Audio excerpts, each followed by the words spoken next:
Reciban saludos de su servidor Dante Abad en una nueva edición de su programa Sembrando en Casa, y el día de hoy tenemos aquí algunas de las variedades de las plantas aromáticas que hemos estado enseñando a la siembra y los cuidados en nuestro canal. Vamos a hablar de unos temas generales sobre el cuidado de nuestras plantas aromáticas.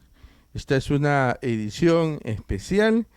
Muchos me dicen, tengo mis plantas aromáticas y tengo que estar comprando, sembrando porque se me mueren.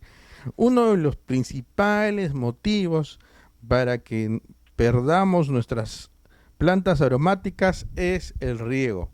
Las necesidades hídricas de las plantas aromáticas podemos decir que son diferentes, pero lo que tienen en común que ninguna, por ejemplo, de estas plantas que tenemos aquí en la mesa, que son varias: tomillo, hierbabuena, romero, hierba luisa, aguacatay, chincho, en fin, ninguna de estas requiere inundación, no requieren riego abundante. Todo lo contrario, hay algunas que requieren escaso riego, como el romero, que entre riego y riego, esta plantita se tiene que dejar secar un poco el sustrato, 1 o 2 días, secar un poco el sustrato, igual que nuestra planta de orégano, ¿no? Ustedes requieren poco, o tomillo, por ejemplo, esta planta de tomillo, requieren que entre riego y riego se les deje secar un poquito el sustrato, no requieren encharcamiento. Otras requieren humedad, ¿no? Como pueden ser las plantas de hoja, por ejemplo, nuestro huacatay, puede ser el culantro, ¿no? La misma hierba luisa, pero no requieren encharcamiento de agua. Es decir, muchas de nuestras plantas aromáticas pueden morir por el exceso de riego. Y es que cuando tenemos el jardín, el biohuerto, las macetas, decimos hoy es lunes, toca riego, y regamos todas las plantas juntas. Entonces me dicen, ¿cuántas veces en verano o en invierno tenemos que regar? No, es por planta. Y mucho tiene que ver también la maceta. Cuando están así en una maceta pequeña, por ejemplo, esta es la hierbabuena, cuando está en una maceta o en su bolsa de almácigo, el agua, sobre todo en primavera y verano, se pierde muy rápido. Entonces, cada 2 días casi hay que estar regando un poco porque está en un contenedor pequeño, pero cuando está en el jardín, en el biohuerto, el tema es diferente, o cuando está en una maceta adecuada, el tema es diferente. Entonces hay que tener cuidado con las necesidades hídricas de las plantas aromáticas, pero principalmente ninguna planta aromática requiere encharcamiento. Esto quiere decir que tiene que ser un sustrato ligero que permita drenar bien el agua. Otro punto sobre las plantas aromáticas. A veces me dicen, ¿por qué mi planta aromática está pequeña, no crece igual que la de mi vecino, igual que la que usted tiene? ¿Qué hace para que esté tan frondosa o tan bonita? Es que he notado que a veces en nuestras casas, en nuestros biohuertos, tenemos las plantas aromáticas, pero no las consumimos mucho. Las tenemos ahí de adornos, o porque nos gusta el olor, o para asociación de cultivos, porque las plantas aromáticas un poco repelen los insectos plaga. Entonces, las plantas aromáticas requieren cosecha, requieren poda, y entre más se coseche, entre más se pode, mucho mejor, más frondosas van a estar nuestras plantas, mucho más grandes van a estar nuestras plantas. Entonces, hay que cosechar las plantas aromáticas, o hay que podarlas, y así vamos a tener las plantas mucho más tiempo. Por ejemplo, el orégano. Si el orégano florea, su flor es bonita, a mí me gusta su flor, pero va a estar agotando su ciclo, el orégano. Entonces hay que cortarlo, y así no va a florear, y vamos a tener orégano todo el tiempo. Además, este orégano, como la hierbabuena, por ejemplo, o la menta, se les considera plantas invasivas. ¿Por qué? Porque son plantas que van, como decimos, gateando. Se las ponen en el biohuerto o en el jardín, van a estar ahí multiplicándose casi ellas solas. Así que entre más las podemos, mucho mejor. Hay que podar nuestras plantas. Por ejemplo, el chincho Es una planta que aquí tenemos que puede estar hasta 5 años en el jardín, una planta aromática peruana, ¿no? Entonces se cosecha y vamos a tener igual nuestra hierba luisa, ¿no? Y va a seguir multiplicándose mucho, mucho más. Segunda recomendación, consuma sus plantas aromáticas en vez de las bebidas gaseosas. La recomendación, sin azúcar, se pueden hacer una agüita de tiempo, como dicen, una té de hierba luisa. La palabra té está muy, muy difundida.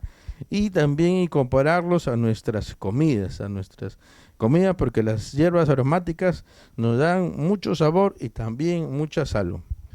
Tercera recomendación de las hierbas aromáticas.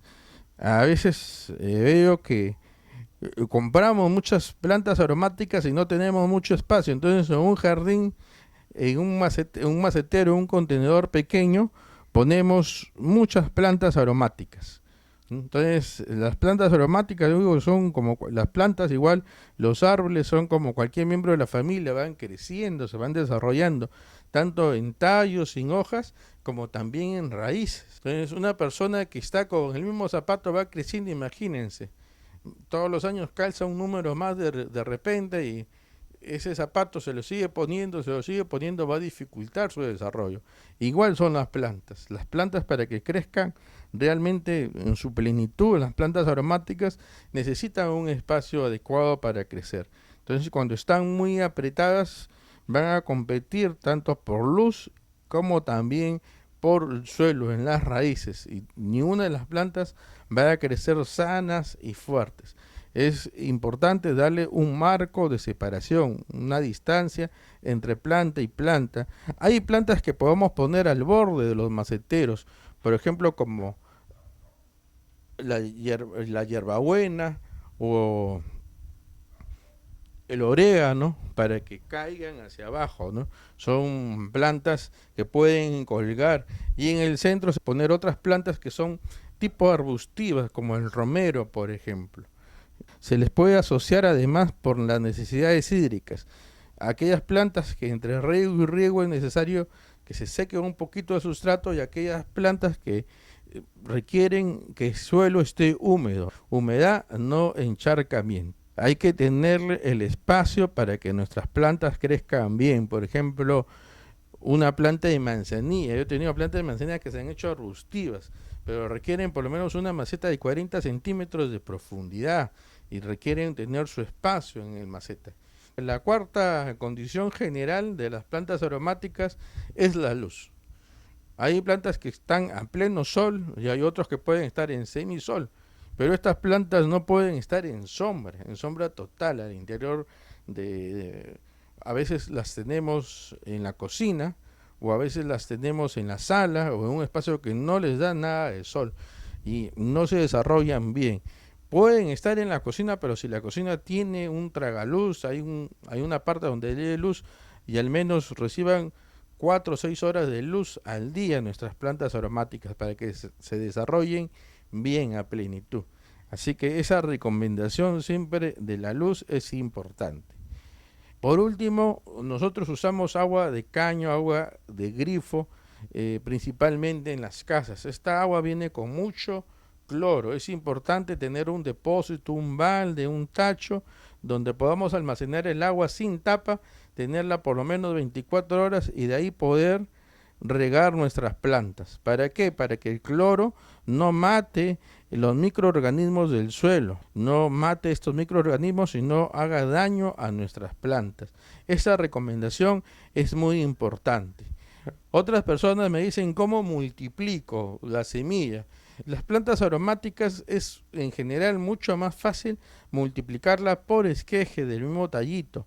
De ahí es más fácil multiplicar las plantas aromáticas, sobre todo al comienzo de la primavera, que por semilla. Yo les invito a tener sus plantas aromáticas en este video especial. Vamos a presentar muchas de las plantas aromáticas que hemos compartido para que usted las pueda tener en casa y pueda tener esta fragancia maravillosa de olores, de sabores, de formas, de flores y también de colores. ¿Usted quiere saber más sobre las plantas, quiere saber más sobre los abonos, los insecticidas orgánicos, los árboles y arbustos recomendados para nuestra ciudad, le recomendamos el libro Agricultura Urbana desde los Hogares, escrito por Elvira Espinosa Arias y su servidor Rodante Eva. Son 5 capítulos en formato PDF, formato digital, totalmente actualizado, más de 200 páginas, solamente a 5 soles en el Perú y a $2 a los amigos en el extranjero. En la descripción del video está nuestra cuenta en el Banco Continental y en el Banco de Crédito, y aquí en el Perú con el número de celular, la opción Yape. También le sugerimos suscribirse a nuestro canal de YouTube. Ahí está el botón rojo para suscripciones, comandante Ricardo Abad Zapata, para seguir compartiendo más videos como este. Y si este video le ha gustado, le ha servido de algo, compartirlo con sus amigos y familiares. Y si usted es de Lima y de Lima Sur, lo invitamos a visitarnos a la Casa de las Plantas y Flores en el sector 3, Grupo 11, Manzana del Lote 1 de Villa El Salvador, en horario de lunes a domingo, de 9 de la mañana a 6 de la tarde, para seguir conversando más temas sobre nuestras amigas las plantas y para que usted tenga todos los productos que requiere para una exitosa agricultura urbana.